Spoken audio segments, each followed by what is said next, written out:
തിരുവനന്തപുരം വെള്ളായണിയിൽ കുളത്തിൽ കുളിക്കുന്നതിനിടെ വിദ്യാർത്ഥിക്ക് ദാരുണാന്ത്യം. നേമം വിക്ടറി ഹയർ സെക്കൻഡറി സ്കൂളിലെ 10ാം ക്ലാസ് വിദ്യാർത്ഥികളായ മുഹമ്മദ് ബിലാൽ, മുഹമ്മദ് ഇഖ്സാൻ എന്നിവരാണ് മരിച്ചത്.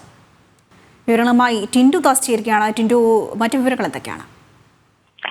നേമം വെള്ളായണി സമീപം പറവോട്ടുകോണം കുളത്തിലാണ് രണ്ട് വിദ്യാർത്ഥികൾ വീണ് മരിച്ചത്. കുളത്തിനകത്തെ കിണറ്റിൽ അകപ്പെട്ടായിരുന്നു വിദ്യാർത്ഥികൾക്ക് ദാരുണാന്ത്യം.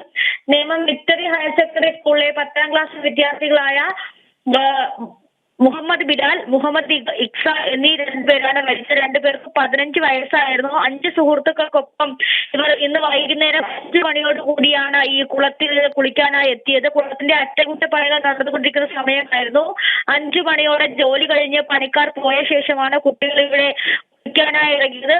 കുളത്തിലെ സ്വാഭാവികമായിട്ടുള്ള ജലവും അതോടൊപ്പം തന്നെ മഴവെള്ളവും കാരണം കുളം തന്നെ നിറഞ്ഞ അവസ്ഥയിലായിരുന്നു. ഈ ഭാഗത്തെ കിണറുള്ളത് അറിയാതെയാണ് കുട്ടികൾ കുളത്തിലേക്ക് ചാടുന്നത്. കുളത്തിലേക്ക് നീന്തുന്നതിനിടെയാണ് ഇതിനകത്തുള്ള കിണറിൽപ്പെട്ട് കുട്ടികൾ മരിച്ചത്.